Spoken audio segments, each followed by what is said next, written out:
കഴിഞ്ഞ കുറേ ദിവസങ്ങളായിട്ട് ഇവിടെയുള്ള പ്രചരണം എന്താ? 6000 കോടി രൂപ ട്രഷറിയിൽ ബാക്കി വെച്ചിരുന്നു. സാർ, ട്രഷറിയിൽ പൈസ വരും, പല രീതിയിൽ വരും. ഇത് IGST ഗ്രാൻഡിൻ്റെ പൈസ വന്നു, ലാസ്റ്റ് ആയപ്പോഴേക്കും വേറെ ചില കേന്ദ്ര ഗവൺമെൻറ്റിൻ്റെ ഗ്രാൻഡ് വന്നു. സാർ, മെയ് 16-ാം തീയതി നമ്മൾ എന്നാണ് അധികാരത്തിൽ ഏറ്റെടുക്കുന്നത്? അതിന് ശേഷമാണ് 18-ആണ്. മെയ് 16-ാം തീയതി 6000 കോടി ഉണ്ടോ? 2000 കോടി രൂപയുള്ളൂ. അപ്പൊ ബാക്കി വെച്ചിട്ടാണ് പോകുന്നതെന്ന് ഈ പാവപ്പെട്ട ജനങ്ങളെ തെറ്റിദ്ധരിപ്പിക്കുകയാണ്.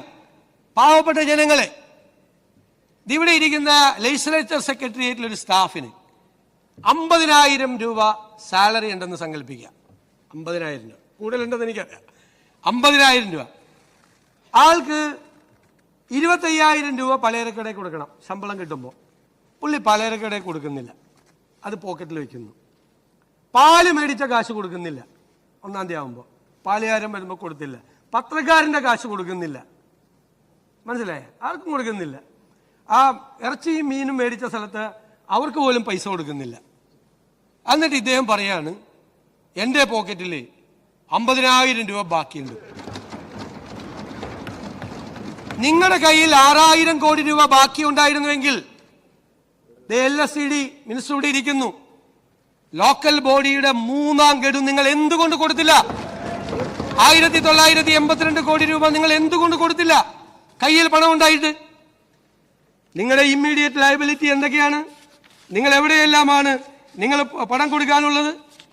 നിങ്ങൾ ആ പണം കൊടുക്കാനുള്ള ഒരുപാട് സ്ഥലങ്ങളിൽ നിങ്ങൾ പണം കൊടുത്തിട്ടില്ല. പട്ടിക വിദ്യാർത്ഥികൾക്ക്, പട്ടികജാതി പട്ടികവർഗ വിദ്യാർത്ഥികൾക്ക് നിങ്ങൾ കൊടുക്കാനുള്ള പണം എത്രയാണെന്നറിയാമോ? 377 കോടി രൂപ. 6000 കോടി രൂപ ബാക്കി ട്രഷറിയിൽ ഉണ്ടായിരുന്നെങ്കിൽ എന്തുകൊണ്ടാണ് ഈ പാവങ്ങൾ കുട്ടികൾക്ക് ഫസ്റ്റ് പ്രയോറിറ്റി ആയിട്ട് കൊടുക്കണ്ടേ? ആ 377 കോടി രൂപ കൊടുത്തോ? നിങ്ങൾ കൊടുത്തോ? 21,000 കോടി രൂപ ജീവനക്കാർക്ക് DA RES വെച്ചിട്ടാണ് സർക്കാർ ഇറങ്ങുന്നത്. അത് കൊടുത്തില്ലല്ലോ. എന്നാൽ 6000 കോടി ബാക്കിയുണ്ട്. ഒരു RES കൊടുത്തേക്കാം, തീരുമാനിച്ചില്ലല്ലോ. പെൻഷനർമാർക്ക് 14,387 കോടി രൂപയുടെ RES ഉണ്ട്. കൊടുത്തോ? കൊടുത്തിട്ടില്ലല്ലോ.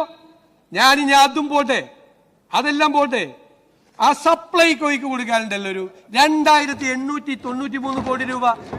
ഏറ്റവും രൂക്ഷമായ വിലക്കയറ്റം നിൽക്കുന്ന ഒരു സംസ്ഥാനത്ത് 6000 കോടി രൂപ ട്രഷറിയിലുണ്ട്. ഇനി നിങ്ങളെടുത്ത് ചെലവാക്കിക്കോ എന്ന് പറയുന്ന നിങ്ങൾ എന്തേ അത് കൊടുക്കാതെ പോയത്? 2,893 കോടി രൂപ